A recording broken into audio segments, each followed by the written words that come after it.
January 3, 1943. 25,000 feet above Street Nazir, France. The cold was a physical weight. It wasn't just a temperature. It was a living, malicious presence that pressed against the plexiglass and sought the smallest gap in the leather flight suit to kill you. Staff Sergeant Frank Sully Sullivan was curled into a fetal ball inside the Sperry ball turret of a B-17 Flying Fortress named the Lucky Lady. The ball turret was a sphere of aluminum and glass hanging from the belly of the bomber like a hernia. It was 4 feet in diameter. Sully was 5'9".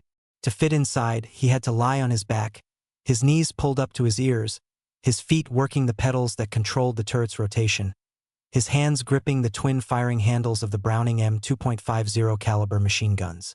He was suspended over enemy territory, separated from a 4-mile drop by a pane of glass and a sheet of aluminum thin enough to punch through. "Oxygen check," came the voice of pilot Captain Miller over the intercom.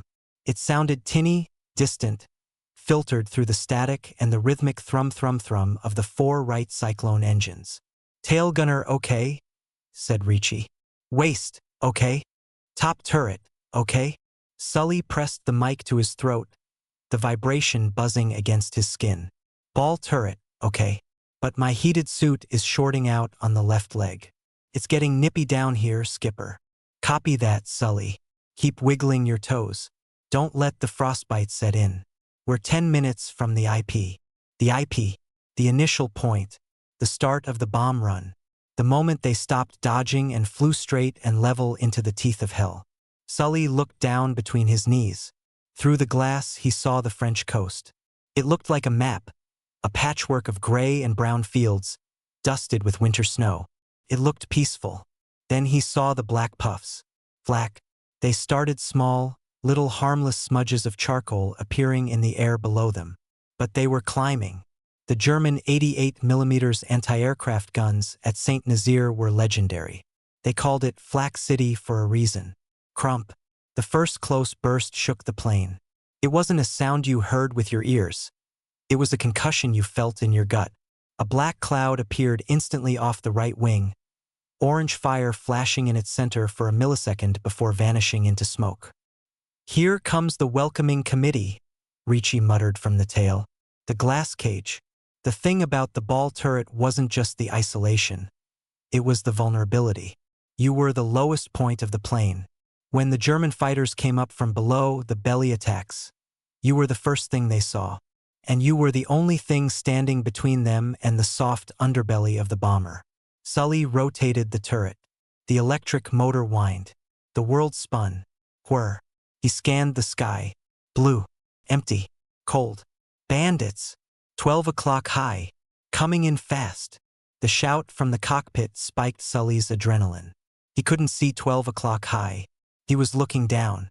But he knew what was happening. Focke-Wulf 190s were diving on the formation, head-on. Rat-tat-tat-tat-tat. The top turret opened up. Brass casings rained down the chute, clattering onto the floor of the fuselage above Sully's head. The B-17 shuddered as the nose guns joined the chorus. "They're passing through. Watch your 6. Watch the belly." Sully gripped the handles. His thumbs hovered over the triggers. He spun the turret 180 degrees, facing aft and down. There. 2 shapes rising from the cloud deck below. Gray sharks with black crosses. FW-190s. They were climbing vertically, hanging on their props, aiming straight for the Lucky Lady. "I got M," Sully whispered. The condensation inside his oxygen mask was freezing, turning into slush on his chin. He lined up the lead fighter in the illuminated reticle of his K4 gun sight. The fighter grew larger. He could see the wink of its cannons. Sully squeezed. Thud, thud, thud, thud. The twin .50s roared. The recoil vibrated through his entire skeleton. The turret filled with the smell of cordite and ozone. Tracers poured out of his guns, red streaks reaching out to touch the German plane. He saw strikes on the fighter's wing root. Smoke. Got a piece of him, but the German didn't break off. He held the climb. 20mm cannon shells zipped past the turret, looking like glowing golf balls. Clang. A sledgehammer hit the bottom of the turret. The plexiglass to the left of Sully's head shattered. A shard of shrapnel the size of a finger sliced through the heated suit and buried itself in the radio equipment behind his head. Wind screamed into the turret. Minus 50-degree wind. It hit Sully like a blast of ice water. Ball turret hit. I'm taking air, Sully yelled. Are you hit, Sully? Check yourself. Sully patted his chest. No blood, just the screaming wind and the roar of the engines. I'm okay. But the traverse gear is grinding. The German fighter stalled out and fell away, trailing smoke. But the damage was done. The delicate gears that allowed the ball turret to spin were damaged. It turned sluggishly, grinding metal on metal. The death run. Bombs away. The lucky lady leaped upward as 6,000 pounds of high explosives left the belly. Let's get the hell out of here, Miller said. The formation banked hard to the right, turning back toward the English Channel. But Street Nazir wasn't done with them. The flak intensified. It was a wall of black steel. Whump, whump, crack. A shell burst directly under the left wing. Sully watched through his cracked glass as the No. 2 engine began to vomit oil. Then, flames. Long, hungry tongues of fire licking back over the aluminum skin of the wing. Feathering No. 2. Fire extinguishers activated. The plane began to vibrate violently. We're losing manifold pressure on No. 1. The co-pilot's voice was high, edging on panic. Skipper, we're dropping out of formation. This was the death sentence. A B-17 alone was a straggler. And stragglers were food. Keep it together, Miller ordered. Ricci, keep your eyes peeled. They'll be looking for cripples. Sully tried to rotate the turret to scan the rear. It jammed. Skipper, my turret is seized. I'm stuck facing 3 o'clock low. Get out, Sully, Miller said. Come up into the fuselage. We might have to ditch this bird. The trap. Get out. It sounded simple, but getting out of a ball turret in flight was an acrobatic feat. Sully had to rotate the turret until the guns were pointing straight down. This aligned the entry door located behind his back, with the hatch in the fuselage floor. Sully cranked the manual handle. The gears screamed. The turret moved an inch, then stopped. Come on, you piece of junk, Sully grunted, sweat freezing on his forehead. He cranked again. Nothing. The flak damage had jammed the ring gear. The door was misaligned. He was trapped inside the glass ball. Skipper, I can't align the door. I'm stuck. Use the emergency release. Pull the pins. Sully reached behind him. It was a contortionist's nightmare. He found the emergency latch. He yanked it. The door popped open a crack, then hit the rim of the fuselage opening. It was jammed tight. I can't get out, Sully yelled. Panic, cold and sharp, began to rise in his chest. Suddenly, the intercom went dead. Boom! The world turned white. A flak shell had taken a direct hit on the right wing, between the engines. The main spar snapped. Sully felt the G-force slam him into the glass. The lucky lady rolled violently to the right. The horizon spun sky, ground, sky, ground. The plane was spinning. It was falling apart. Through the glass, Sully saw a terrifying sight. The tail section of the plane was twisting. Metal screamed. A sound louder than the engines. A shriek of tortured aluminum. The tail snapped off. The B-17 disintegrated. The ejection. The fuselage broke in half right above the ball turret. One moment, Sully was part of a flying machine. The next, the machine was gone.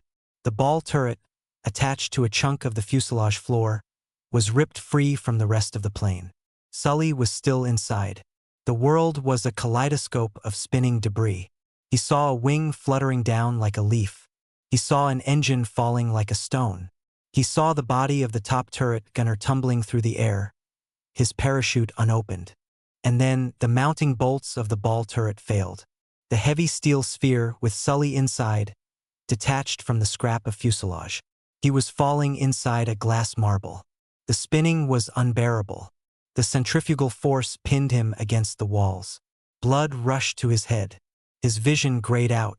I have to get out. I have to get out. His parachute.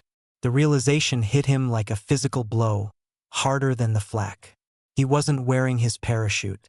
There was no room for a chest pack inside the ball turret. It was standard procedure. You left your chute in the fuselage hanging on a hook just outside the turret door. You were supposed to climb out, clip it on, and then jump. But he hadn't climbed out. The plane had broken around him. His parachute was floating somewhere in the debris field above him, or burning in the wreckage of the fuselage. He was falling 22,000 feet, in a metal ball, without a chute, the impossible choice. The turret was tumbling. Sky, ground, sky, ground. Sully knew that if he stayed inside, he was dead. The turret would hit the ground like a meteorite. The guns, the ammo, the steel frame, it would all crush him into a pulp. But if he got out, he would fall as a man. He would hit the terminal velocity of a human body, about 120 miles per hour, instead of the terminal velocity of a 1-ton steel ball. It was a choice between certain death and slightly different certain death. Do something. The primitive survival instinct took over. The turret had been damaged by the separation. The jam that had held the door shut was gone, because the fuselage that blocked it was gone. Sully kicked backward. He kicked the door. It flew open. The wind roared in, a hurricane of noise. Sully unbuckled his safety harness. He disconnected his oxygen hose. He unplugged his heated suit. He was disconnected from the world. He pushed against the glass. The centrifugal force of the spin tried to keep him inside, like water in a spinning bucket. He fought it. He clawed at the door frame. He dragged his body through the small hatch. He fell out of the turret. The void, the silence was the first thing that shocked him. After the roar of the engines, the rattle of the guns, and the scream of tearing metal, the freefall was eerily quiet. Just the rushing wind, a constant whoosh like a waterfall. Sully tumbled. He flailed his arms and legs, trying to stabilize himself, trying to stop the sickening spin. He leveled out, belly down, arms spread. Ideally, this was the arch position to slow a fall. He looked down. St. Nazaire was a long way down. He checked his wrist. His altimeter was still there. 20,000 feet. He had 3 minutes. Maybe 4. He looked around wildly. Maybe he could catch debris? Maybe he could find another crew member? He saw the Lucky Lady's main fuselage burning below him. It was spiraling down, trailing a thick plume of black smoke. He saw no parachutes. "Oh God!" Sully whispered into the freezing wind. "Oh Jesus!" He reached for his chest, a phantom reflex, looking for the rip cord that wasn't there. His hand grasped only the rough leather of his bomber jacket. He was alone. He was falling from the stratosphere, and he was fully conscious. 18,000 feet. The air was getting thicker, warmer. The frost on his eyelashes melted. He started to think about impact. What will it feel like? Will I bounce? Will I just go black? He thought about his mother in Ohio. He thought about the girl in London, the one named Sarah who worked in the canteen. He owed her £5. He'd never pay it back. The absurdity of it made him want to laugh. He was going to die because of a jammed gear. He looked down again. The map of France was becoming a landscape. He could see roads. He could see the river. He could see the train station. Wait, the train station. It was a massive structure. The Gare de Saint-Nazaire. A huge glass and steel roof covering the tracks. He was drifting toward the city. The wind was carrying him. He wasn't falling toward the fields. He was falling toward the rail yards. 15,000 feet. Sully closed his eyes. He started to pray. It wasn't a soldier's prayer for victory. It was a child's prayer for comfort. Our Father, who art in heaven. He felt the tears torn from his eyes by the slipstream. Hallowed be thy name. He wondered if God was watching, or if God had looked away when the flak hit. He opened his eyes. The ground was rushing up now. The details were sharpening. He could see the individual buildings. He could see the smoke from the chimneys. He was a human bomb dropping on occupied France. 10,000 feet. He tried to relax his body. He had heard somewhere, a bar story, a myth, that drunks survived car crashes because they went limp. Tension snapped bones.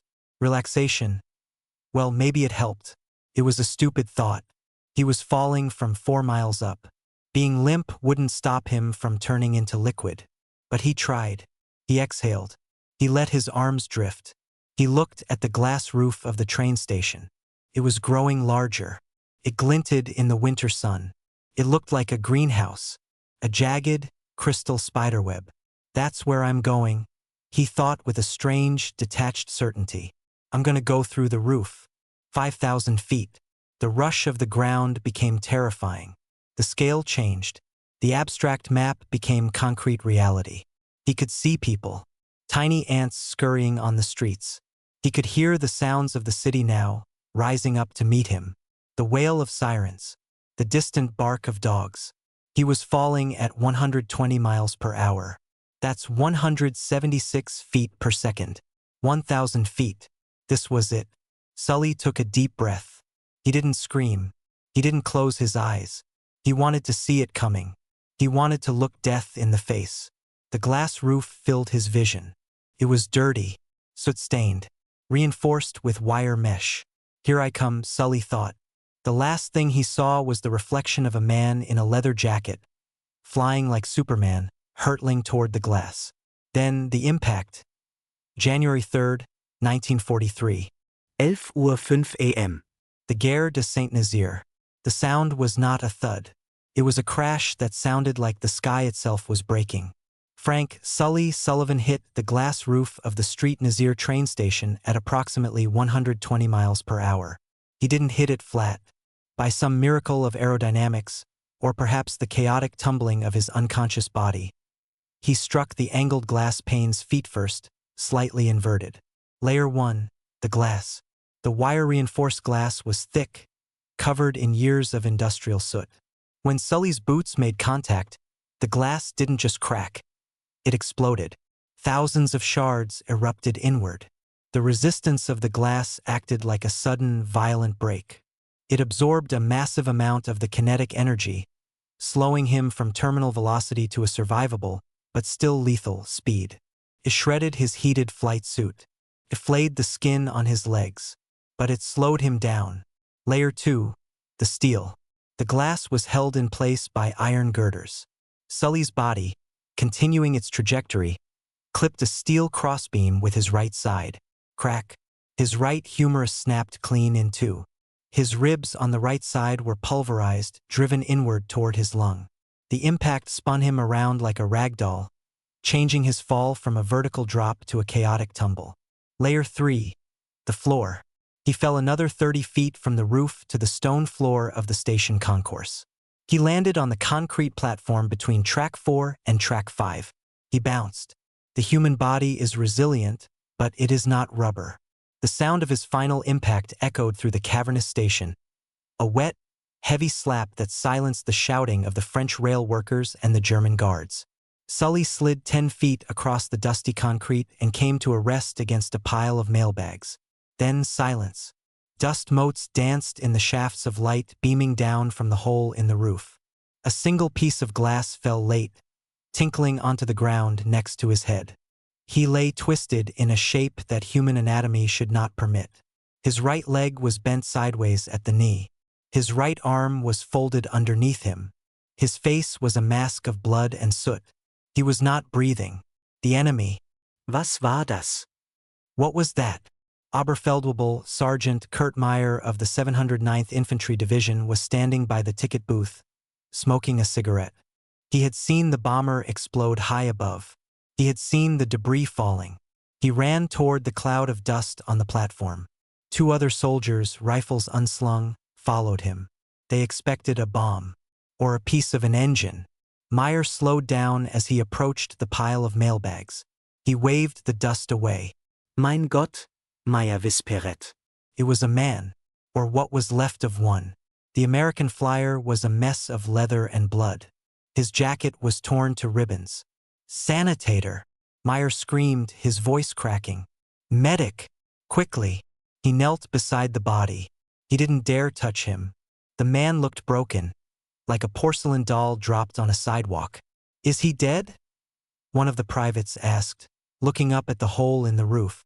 He came through the roof, without a parachute. Meyer looked at the man's back. There was no harness. No pack. just the torn leather of the bomber jacket. He has no chute, Meyer realized. A cold shiver went down his spine. He fell from the bombers. From the sky. Suddenly, the bloody heap on the floor convulsed. A sound came from the American's throat. A gurgle, then a cough. Pink froth bubbled past his lips. He took a breath. Aragd, Ratling, impossible brise. He lives, Meyer gasped. He grabbed the soldier next to him. Get the car. We take him to the Hotel Dieu. Schnell. The awakening. Pain was not a sensation. It was a universe. Sully didn't wake up. He was dragged back into existence by agony. Every nerve ending in his body was screaming in a chorus of white-hot noise. He couldn't see. His eyes were swollen shut or covered in blood. He couldn't move. He could only hear voices. Harsh, guttural voices. German. I'm in hell, Sully thought. I died, and the devil speaks German. He felt hands on him. Rough hands, but careful. They were lifting him. Oh! The scream ripped out of his throat before he could stop it. The movement of his shattered leg sent a spike of nausea through him so intense he almost passed out again. Ruhig, Kamerad. Ruhig. A voice said close to his ear. Quiet, comrade. Quiet. He felt himself being placed on a stretcher. Then the sensation of movement. Cold air. The smell of diesel exhaust. I'm alive. The thought floated through the pain. How the hell am I alive? The surgeon. The Hotel Dieu hospital in Saint Nazaire had been commandeered by the Wehrmacht. It smelled of antiseptic, boiled cabbage, and old blood. Dr. Hans Weber was washing his hands when the doors to the trauma bay burst open. Luft Gangster, the orderly shouted. Critical condition. Weber turned. He was a tired man. He had spent 3 years stitching up German boys in Russia, and now he was stitching up Americans in France. A body was a body. Put him on the table, Weber ordered. Cut the clothes off. The soldiers lifted the American onto the steel table. Weber grabbed his shears and began to cut through the flight jacket. As he peeled back the layers of leather and wool, the extent of the damage revealed itself. Weber whistled softly through his teeth. Compound fracture of the right tibia, Weber listed, his voice flat. Right humerus shattered. Multiple rib fractures. Tension pneumothorax on the right side. Give me a needle, quickly. The nurse handed him a large bore needle. Weber didn't hesitate. He jammed it between the American's ribs to relieve the pressure in the collapsed lung. Air hissed out. The American's chest heaved. Kidney damage, Weber continued, seeing the bruising on the flank. And shrapnel. Mein Gott, he is full of metal. He counted 28 distinct shrapnel wounds from the flak burst that had destroyed the plane. Weber looked at the soldier who had brought him in. It was Sergeant Meyer. Did his parachute fail? Weber asked, scrubbing the dirt from a wound on the American's thigh. Meyer took off his helmet. He looked pale. Herr Doctor, Meyer said. He didn't have a parachute. Weber paused. He looked at Meyer. Then he looked at the patient. Don't be stupid, Sergeant. If he didn't have a parachute, he would be paste. He would be soup on the pavement. I saw him, Herr Doctor, Meyer insisted. He fell through the glass roof of the Bahnhof. He fell from the bombers. There was no chute on the body. No harness. Nothing. Weber looked at the American's back. Meyer was right. There were no strap marks. No remnants of a pack. Weber looked up at the ceiling, as if calculating the physics. 20,000 feet. Terminal velocity. Glass roof. Impossible, Weber-Mutterd. But the man on the table groaned. He is a medical impossibility, Weber said, grabbing a scalpel. But he is bleeding on my floor. Ether. Put him under. We have work to do. The dream. Sully floated. He wasn't falling anymore. He was back in Ohio. He was sitting on the porch of his grandmother's house, drinking lemonade. But the lemonade tasted like copper. And his grandmother was speaking German. Why did you jump, Frank? She asked. I didn't jump, Sully said. I fell. You can't fall that far, Frank, she said. You'll break your teacup. The teacup fell. It hit the floor. It didn't break. It just bounced. Bounce, bounce. Wake up, Flieger, a voice said. The interrogation. Sully opened one eye. The other was swollen shut. The world was blurry, white, and sharp. He was in a bed. Clean sheets. His right arm was encased in plaster and suspended in a traction rig. His right leg was in a similar cast, elevated. His chest was wrapped so tight he could barely take a sip of air. A man was sitting next to his bed. He wore a white coat over a field gray uniform. He had round spectacles and looked like a university professor. Water, Sully croaked. Felt like he was swallowing razor blades. The man held a glass to Sully's lips. The water was cool and sweet. I am Dr. Weber, the man said. His English was good, accented but precise. You are in Saint Nazaire. You are a prisoner of war. Sully tried to nod, but his neck wouldn't move. You have been asleep for 3 days, Weber said. We almost lost you twice. Your kidney stopped working, then started again. You are a stubborn man. Sully stared at the ceiling. My crew. Weber shook his head. We found wreckage. For bodies. No survivors from the crash site. Sully closed his eye. A tear leaked out and rolled into his ear. Skipper. Ricci. Mac. Gone. Now, Weber said, leaning forward. His voice lost its medical softness and became hard. You must tell me the truth. Name. Frank Sullivan. Staff Sergeant. Serial number 190. I don't care about your serial number, Weber interrupted. I want to know how you got here. I fell, Sully whispered. Weber sighed. He took off his glasses and polished them. Sergeant Sullivan, I am a man of science.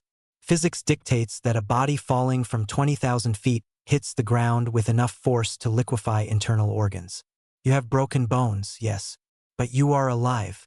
Your brain is intact. Your spine is intact. Weber put his glasses back on. The Gestapo thinks you are a spy. They think you were dropped by a low-flying plane to infiltrate the rail yards, and your parachute failed at the last second. If you are a spy, they will shoot you. Sully tried to laugh, but it turned into a cough that rattled his broken ribs. Check the turret, Sully wheezed. What?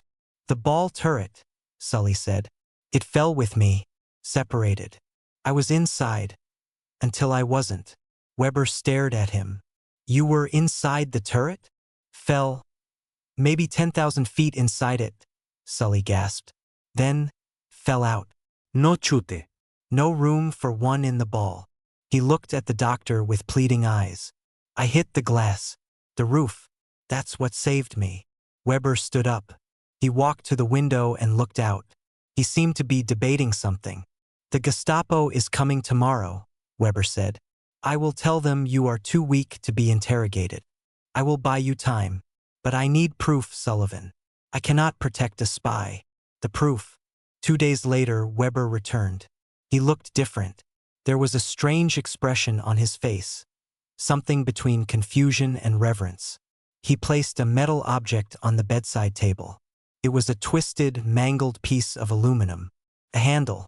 A firing handle from a Browning M2 machine gun. We found the ball turret, Weber said quietly. It was buried in a crater in a field 3 miles from the station. Sully looked at the handle. He had gripped that handle 1,000 times. And, Weber continued, pulling a piece of paper from his pocket, I went to the station myself. The engineers calculated the impact velocity based on the glass breakage pattern. Weber looked at Sully. You hit the glass at an angle. It shattered in a sequence. It acted like a series of nets. It slowed you down just enough before you hit the beams.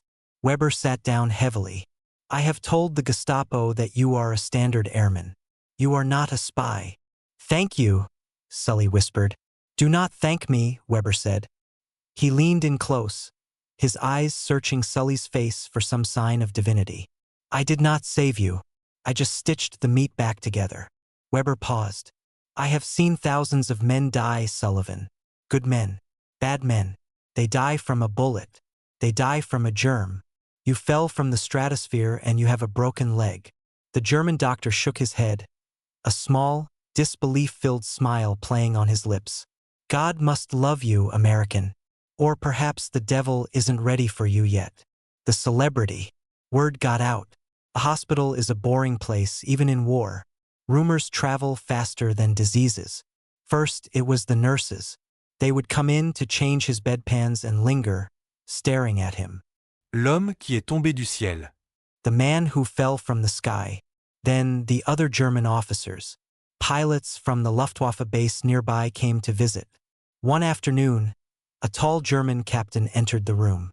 He wore the Iron Cross at his throat. He was a fighter pilot. He stood at the foot of Sully's bed. He didn't salute, but he stood at attention. I am Hauptmann Jäger, the pilot said. His English was perfect. I shot down a B-17 3 days ago, near Street Nazir. Sully's heart hammered against his ribs. This was the man who killed his friends. Was it the lucky lady? Sully asked, his voice cold. I do not know the name, Jäger said, but it broke apart. I saw the ball turret fall. Jäger looked at Sully's cast. My wingman said he saw something fall out of the turret. We bet a bottle of cognac that it was a piece of debris. My wingman said it looked like a man. Jäger reached into his jacket and pulled out a silver flask. He placed it on the table. I owe him the cognac, but I will give it to you. Sully looked at the flask. Why? Because, Jäger said, putting his cap back on. In the air, we are professionals. We kill machines. But survival is something we all respect. You beat the odds, Sergeant. You beat the Reaper. Jäger turned to leave. Get well, the German said. The war will be long. You will spend it in a camp. But at least you will spend it above the ground. The night terror. Physical recovery was one thing. The mind was another. That night, Sully woke up screaming. He was falling again. The wind was roaring. The glass was rushing up. But this time the glass didn't break. He hit it and splattered like a bug on a windshield. Nurse Marie, a French nun who worked at the hospital, rushed in. She held his hand. SSHHH, monsieur. SSHHH. You are safe. Sully was shaking, sweat soaking his bandages. I shouldn't be here, he sobbed. I should be with them. With Miller. With Ricci. You were spared, the nun said softly. There is a reason. What reason? Sully demanded angrily. To be a prisoner? To be a cripple? I do not know, she said. But you fell 4 miles and landed in a cathedral of glass. Maybe the reason is just to show that it is possible. The transfer. 3 weeks later, Sully was stable enough to be moved. Dr. Weber came to sign the discharge papers. Sully was being transferred to a permanent POW camp, Stalag Luft I, near the Baltic Sea. Weber checked the cast on Sully's leg one last time. It will heal crooked, Weber warned. You will limp for the rest of your life. Better than flying, Sully muttered. Sullivan, Weber said, handing him a crutch. I am sending your medical file with you. I have highlighted the section on your arrival. If the guards at the camp try to make you work, show them this. Tell them you are the Street Nazir miracle. They might let you sit down. 2 guards came in to escort him. They hauled him up. The pain was duller now, a constant ache rather than a scream. Sully hobbled to the door. He stopped and looked back at the German doctor. Doc, Sully said. Yeah. Thanks for the ether. Weber smiled. A tired, sad smile. Goodbye, Frank. Try not to fall out of any trains on the way to Germany. Sully hobbled out into the corridor. He was leaving the sanctuary of the hospital for the bleak reality of a prisoner of war camp. He was a broken man, a prisoner, surrounded by enemies. But as he walked past a window, he looked up at the gray winter sky. He shivered, not from cold but from memory. He had touched the void, and the void had spat him back out. He was the man who couldn't die, and now he had to figure out how to live. February 1944. Stalag Luft I, Barth, Germany. The camp was a city of wire and wood, sitting on a bleak peninsula jutting into the Baltic Sea. The wind here didn't just blow. It hunted. It sought out the gaps in the rough pine barracks, the holes in the threadbare blankets, and the cracks in a man's spirit. Frank Sully Sullivan stood in the Appel, roll call, formation. The snow was knee-deep. He didn't stand like the others. He leaned heavily on a makeshift cane carved from a bed slat. His right leg, healed but crooked, throbbed with a dull, rhythmic ache that synchronized with his heartbeat. "Still standing, Sully?" whispered Lieutenant Tex Miller, AP-47 pilot standing next to him. "Gravity couldn't kill me, Tex," Sully muttered, staring straight ahead at the German guard tower. "I'm not gonna let a little snow do it." Sully was a ghost in the camp, a celebrity, a freak. When new prisoners, purges, arrived, they would point him out in the mess hall. "That's him, the guy from Street Nazir." Bullshit. Nobody falls 4 miles without a chute. Ask him to show you the scars. Ask him about the glass. Sully hated it. He didn't want to be the miracle man. He wanted to be like everyone else. Just another guy who got shot down, did his time, and went home. But his leg wouldn't let him forget. Every step was a reminder of the fall. The skeptic. Life in Stalag Luft I was a war of boredom. The men fought it with cards, with books, with elaborate escape tunnels that usually collapsed. One night, in Block 4, a new major arrived. Major Harrison.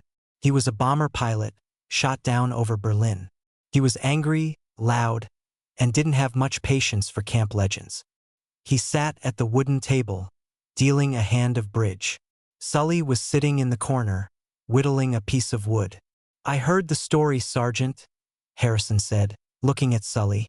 20,000 feet. Glass roof. It's a hell of a tall tale. Sully didn't look up.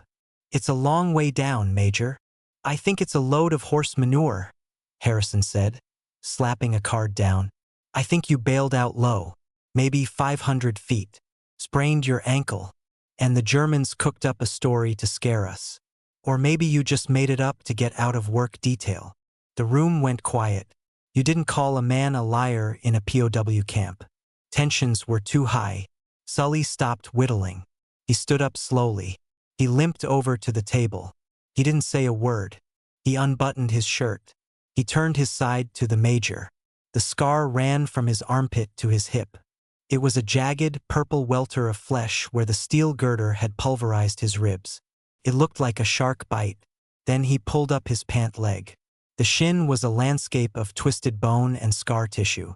The entry wounds from the glass shards looked like craters. "The fall didn't kill me, Major," Sully said softly. "The glass slowed me down. The steel broke my fall. And the concrete broke the rest." He buttoned his shirt. "If you want to trade, sir, you can have the story. I'll take your legs." Harrison stared at the scars.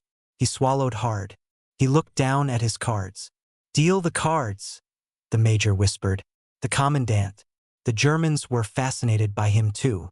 One morning, Sully was summoned to the commandanter. He expected a beating or an interrogation.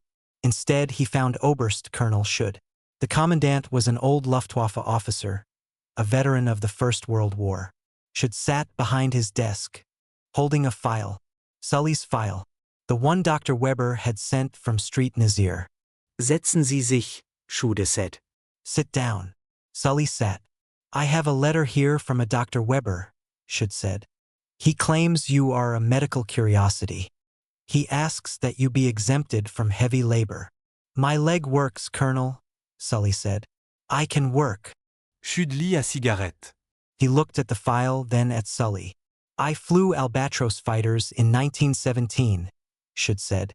"I was shot down twice. I know what it is to fall." He pushed a pack of cigarettes across the desk. "A rare luxury. Tell me, Sullivan, what did you think about?" "Sir, on the way down, the free fall, it must have lasted 2 minutes? 3. Sully looked at the cigarette pack. He hadn't smoked a real tobacco cigarette in 6 months. "I thought about the roof, sir," Sully said. "I saw it coming. I thought I was going to go right through it. Like a bullet. And you did," Schud mused. "But you didn't break." The colonel leaned back. "There is a German philosophy, Sullivan. Schicksal. Fate. Some men are meant to die in the mud. Some in the fire. And some Some are apparently rejected by death because he is not ready for the paperwork. Should stamped the file. Light duty. Library detail. You will not dig ditches with that leg. Dismissed. The long winter. 1944 turned into 1945. The Russians were coming. You could hear them. At night, the eastern horizon flickered with artillery flashes. The guards grew nervous. The food parcels from the Red Cross stopped coming. Hunger became the new enemy. The men boiled potato skins. They ate rats. Sully lost weight. His clothes hung on him like rags on a scarecrow. His broken bones ached in the cold. A deep, gnawing pain that made sleep impossible. He spent his days in the camp library, organizing the tattered books. He read everything. Shakespeare, Dickens, Zane Grey. He read to escape the gravity.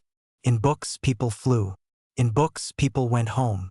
One afternoon, looking through a copy of the Bible, he found a passage underlined by a previous prisoner. He shall give his angels charge over thee, to keep thee in all thy ways. They shall bear thee up in their hands, lest thou dash thy foot against a stone. Sully closed the book. They missed the stone, he whispered to the empty room. But they hit the glass. The liberation. May 1st, 1945. The guards disappeared in the night. One moment they were in the towers. The next, the towers were empty. The camp woke up to an eerie silence. Then, the sound of engines. Not aircraft. Tanks. A T-34 tank, painted in rough green, smashed through the barbed wire gate of Stalag Luft I. The Russians. Pandemonium.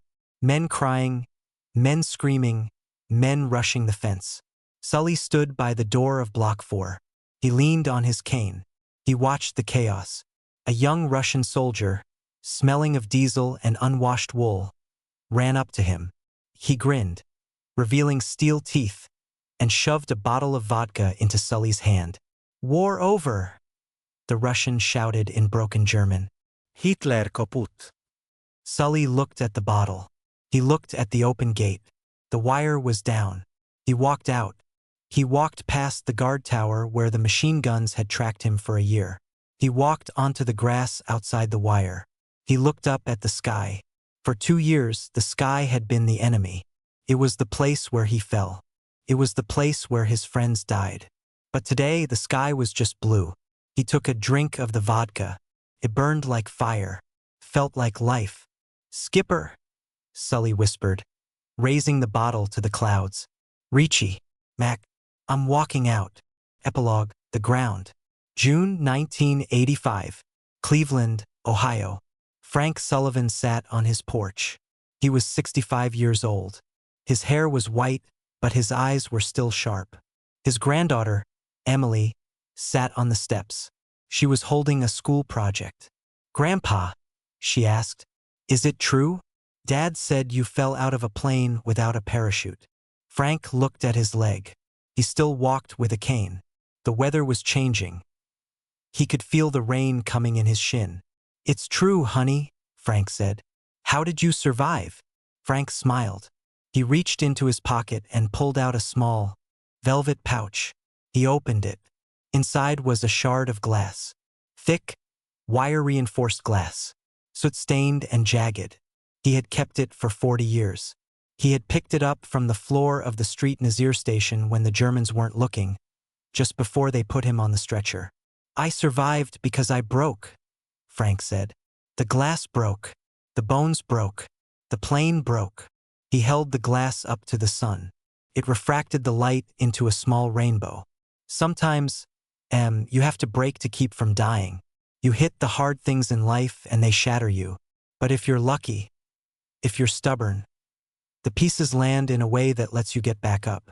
He put the glass back in his pocket. Are you afraid of flying? Emily asked. Frank looked at the sky. A commercial jet was leaving a white contrail high in the atmosphere. No, Frank said. I'm not afraid of flying. He tapped his cane on the wooden porch. Thud, thud. I'm just very fond of the ground. The end.